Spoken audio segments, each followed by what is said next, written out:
못으로 박혀 평생 열리지 않던 연장통 한 칸. 뜯어낸 자리에서 나온 건 연장이 아니라 낯선 사람의 작업복이었습니다.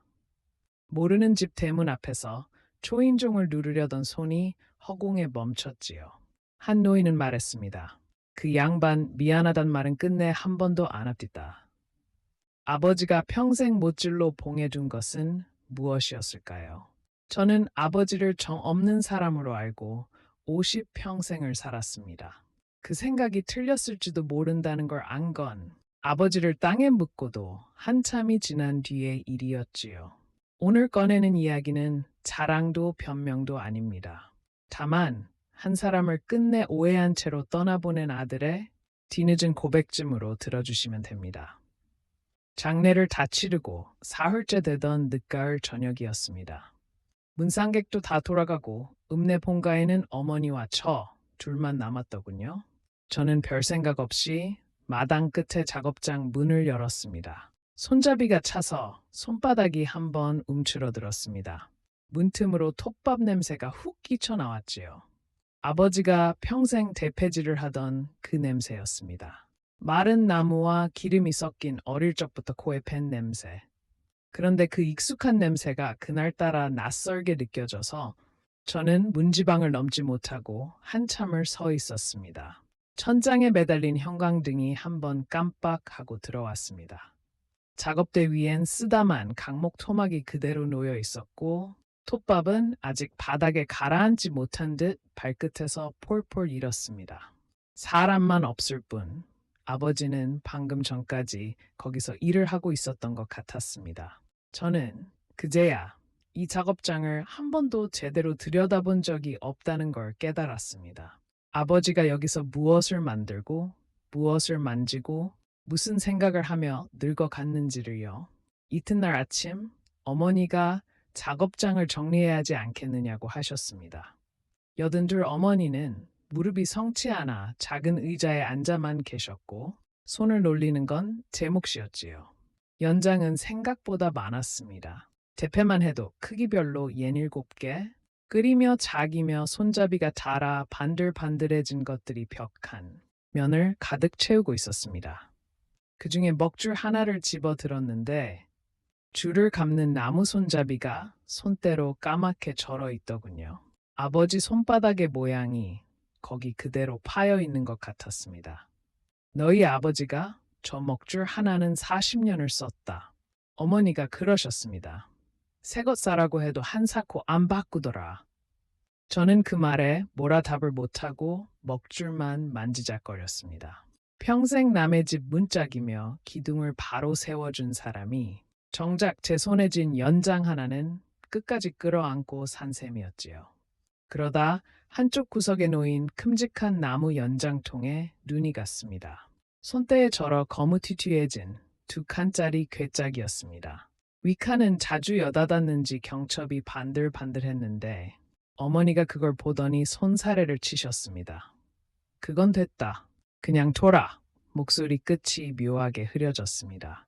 평소 어머니답지 않은 말끝이었습니다. 저는 왜 그러시느냐 물었지만 어머니는 대답 대신 무릎을 짚고 일어나 방으로 들어가 버리셨지요. 작업장 안에 저 혼자 남았습니다. 형광등이 또 한 번 깜빡였습니다. 저는 어머니가 그냥 두라던 그 연장통 앞에 쭈그려 앉았습니다. 위칸을 열어보니 평범한 연장들이었습니다. 망치, 송유, 잇폰. 아버지의 손이 매일 드나든 흔적이 손에 잡힐 듯 했지요. 그런데 그 아래 맨 밑칸이 이상했습니다. 분명 칸은 있는데 여는 손잡이가 보이질 않았습니다. 저는 손끝으로 칸과 칸 사이의 틈을 더듬었습니다. 그러다 멈칫했습니다. 손끝에 차갑고 둥근 것이 닿았거든요. 못대가리였습니다. 하나가 아니었습니다. 칸과 몸체가 만나는 자리를 따라 굵은 못이 촘촘히 박혀 있었습니다. 누군가 이 맨 밑칸을 다시는 열지 못하도록 못질을 해서 봉해버린 거였습니다. 저는 손전등을 가져와 가까이 비춰보았습니다. 못은 한두 해 전에 박은 것이 아니었습니다. 머리마다 녹이 두껍게 앉아 나뭇결과 거의 한 몸이 되어 있었습니다. 아주 오래전에 박혔다는 뜻이었지요. 저는 무릎이 저린 줄도 모르고 한참을 그 못대가리들만 들여다보았습니다. 대체 무엇을 넣어두었기에 평생 남의 것을 고쳐온 목수가 제 연장통 한 칸을 이렇게 못으로 틀어막아 버렸을까?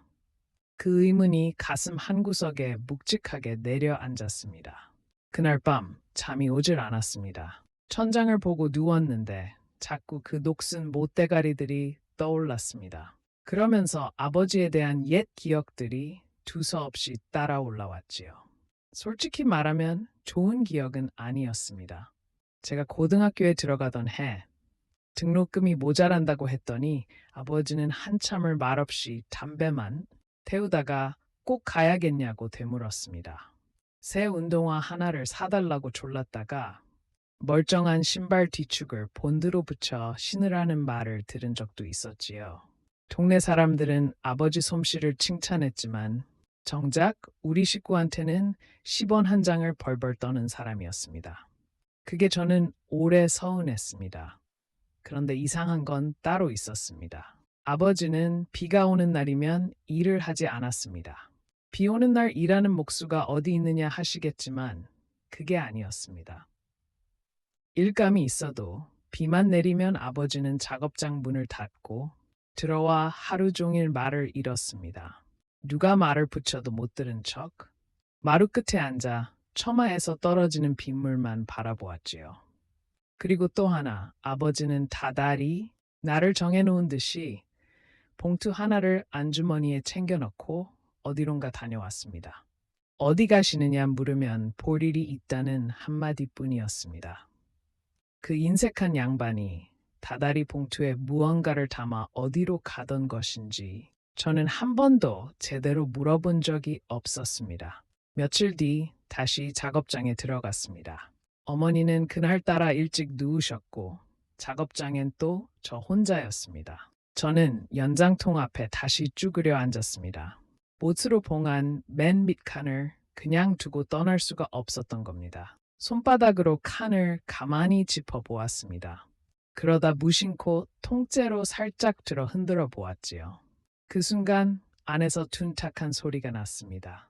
쇳길이 부딪는 연장 소리가 아니었습니다.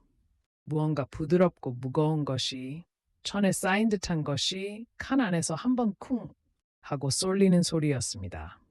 저는 흔들던 손을 멈췄습니다. 등줄기로 서늘한 것이 지나갔습니다. 이 칸 안에 든 것은 연장이 아니었습니다. 손전등 불빛이 녹슨 못대가리 위에서 가늘게 떨렸습니다.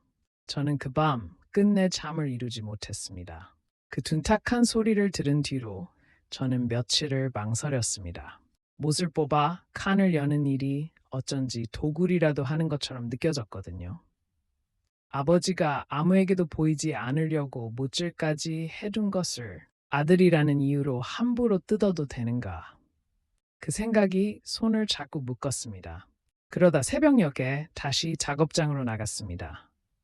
손전등을 다시 비춰보다가 저는 한 가지 이상한 점을 발견했습니다. 못이 바깥에서 안으로 박힌 게 아니었습니다.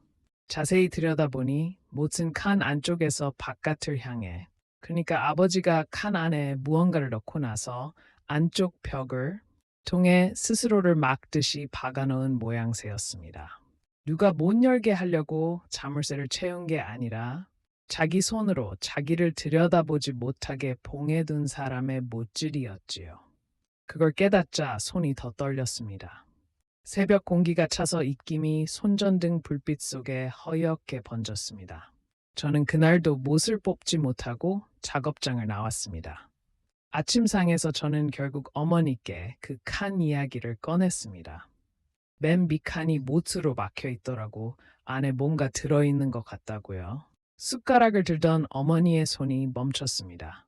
한참을 가만히 계시더니 그건 그냥 둬라 하고 또 그 말을 하셨습니다. 저는 물러서지 않았습니다. 도대체 뭐가 들었기에 그러시느냐고, 아버지가 뭘 그렇게 숨기셨느냐고 물었지요. 어머니는 국그릇만 내려다보다가 낮은 목소리로 한마디 하셨습니다. 내 아버지도 사정이 있었다. 그 말끝이 또 흐려졌습니다. 저는 무슨 사정이냐고 다그쳤지만 어머니는 더는 입을 열지 않으셨습니다.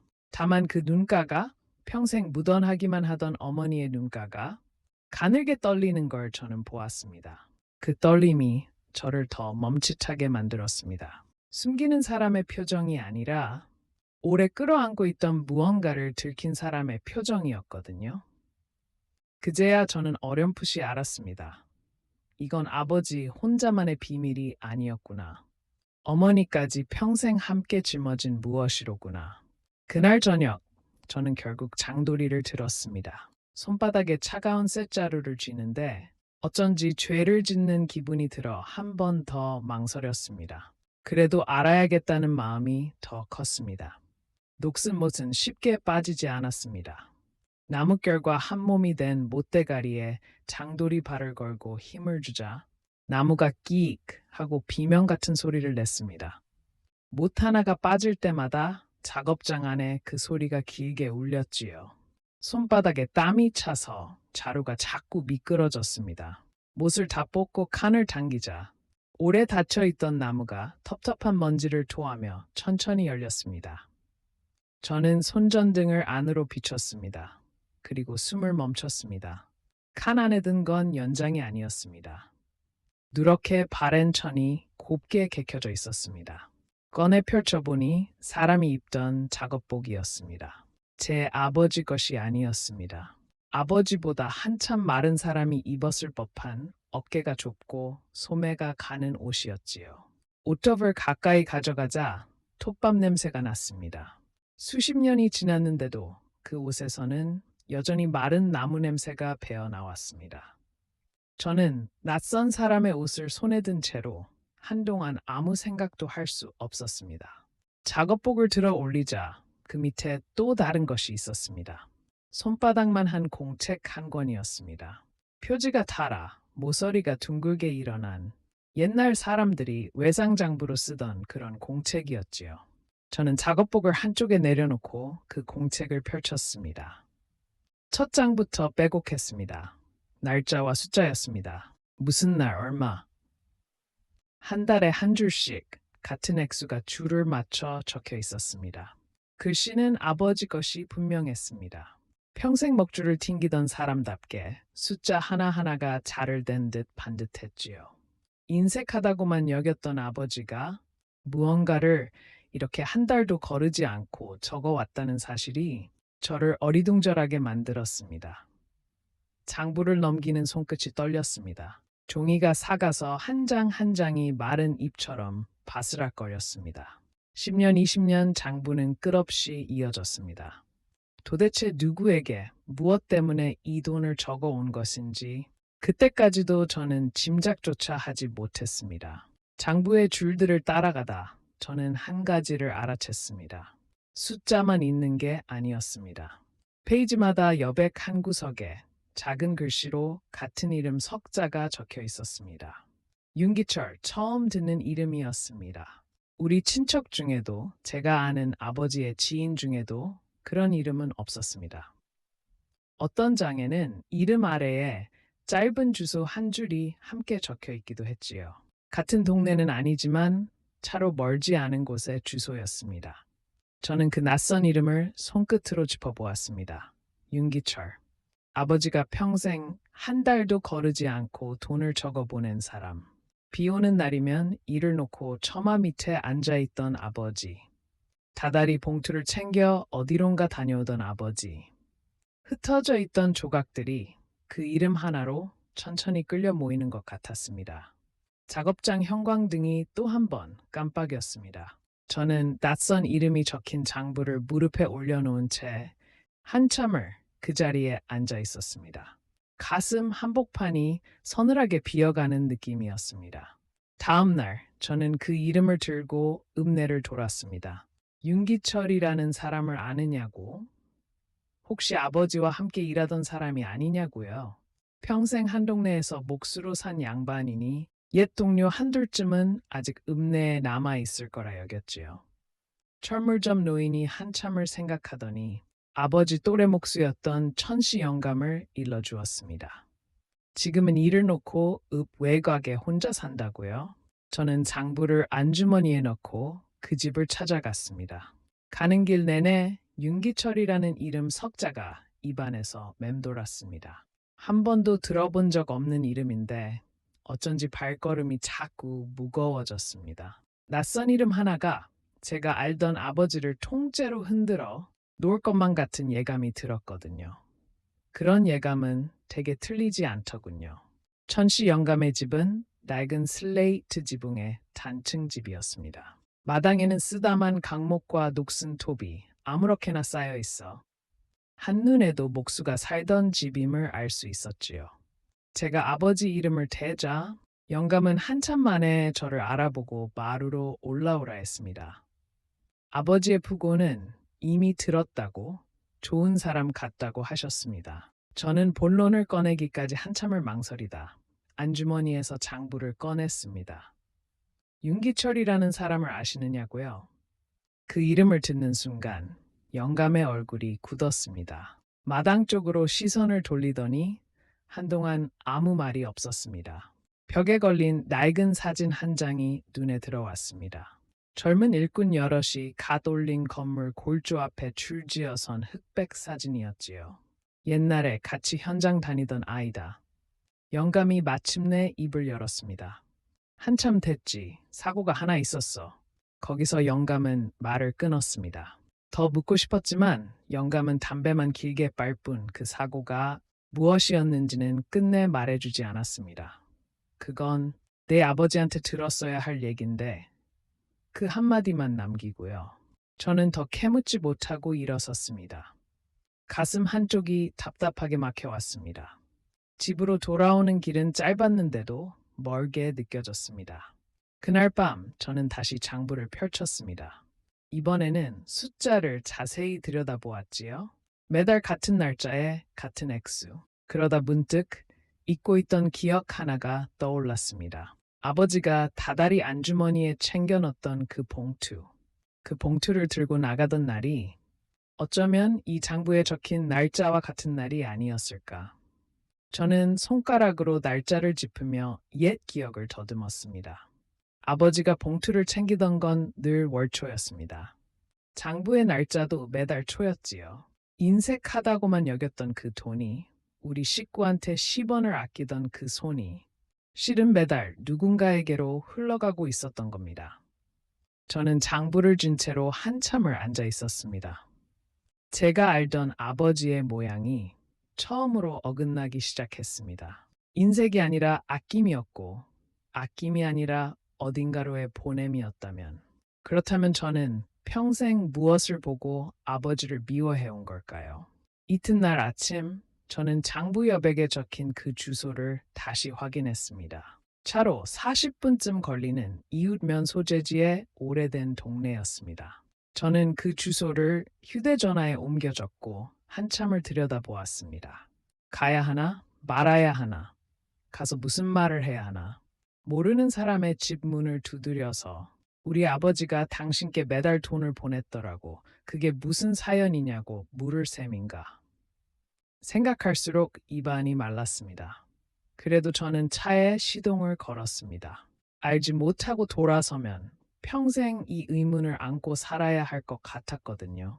작업복을 보자기에 싸서 조수석에 올려두었습니다. 왜 그걸 챙겼는지는 저도 몰랐습니다. 다만 그 옷의 주인이 어쩌면 그 집과 닿아 있을지도 모른다는 생각이 들었던 겁니다. 가는 내내 조수석의 보자기가 자꾸 눈에 들어왔습니다. 주소지에 도착했을 때는 해가 기울고 있었습니다. 낮은 담장에 페인트가 다 벗겨진 오래된 집이었습니다. 대문 옆에는 작은 화분 몇 개가 가지런히 놓여 있었지요. 사람이 사는 집이었습니다. 저는 차에서 내려 그 대문 앞에 섰습니다. 보자기에 싼 작업복을 두 손에 든 채로요. 초인종을 누르려고 손을 들었는데 손가락이 허공에서 멈췄습니다. 누르면 제가 알던 아버지가 영영 사라질 것 같았습니다. 인색하고 정없던 아버지를 미워하는 일은 오히려 쉬웠거든요. 그 미움을 버려야 할까봐 저는 꽤 두려웠던 것 같습니다. 해가 담장 너머로 넘어가며 골목에 긴 그림자가 깔렸습니다. 저는 손을 들었다 내리기를 몇 번이나 반복했습니다. 들고 있는 보자기 속 작업복에서 또 그 마른 나무 냄새가 올라오는 것 같았습니다. 마침내 저는 숨을 한번 깊이 들이쉬고 초인종을 눌렀습니다. 문이 열리기까지는 한참이 걸렸습니다. 안에서 느린 발소리가 들리더니 등이 굽은 노인이 문틈으로 얼굴을 내밀었습니다. 여든은 넘어 보이는 할머니였습니다. 저는 누구를 찾아왔는지 설명하려고 입을 뗐는데 말이 잘 나오지 않았습니다. 그런데 할머니가 저를 한참 보더니 먼저 입을 열었습니다. 혹시 박목수 댁 아드님이요? 저는 멈칫했습니다. 어떻게 아셨느냐고 묻자 할머니는 옅게 웃으셨습니다. 눈매가 똑같아서. 그러고는 잠시 말이 없다가 그 양반 갔다는 소식은 들었소 하셨습니다. 아버지의 부고를 이미 알고 있었던 겁니다. 한 번도 만난 적 없는 줄 알았던 이 집과 우리 아버지가 제가 모르는 어딘가에서 오래 이어져 있었다는 뜻이었지요. 저는 보자기를 든 손에 힘이 풀리는 걸 느꼈습니다. 할머니는 문을 활짝 열며 들어오라고 하셨습니다. 기다렸어. 언젠가는 누가 올 줄 알았지. 그 한마디에 등줄기로 서늘한 것이 다시 지나갔습니다. 마루에 마주 앉았습니다. 할머니는 자신을 이수님이라 했습니다. 그리고 그 이름, 윤기철은 자신의 남편이라고요. 저는 보자기를 풀어 작업복을 내려놓았습니다. 작업복을 본 순간 이수님 할머니의 손이 떨렸습니다. 마른 손으로 그 옷을 천천히 쓸어내리시더군요. 이게 여태 있었구먼. 할머니의 목소리가 잠겼습니다. 그러고는 오래 묻어둔 이야기를 꺼내셨습니다.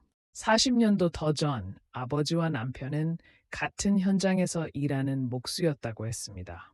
남편은 아버지보다 한참 어렸고 아버지를 형님이라 부르며 따랐다고요. 그날은 비가 내렸답니다.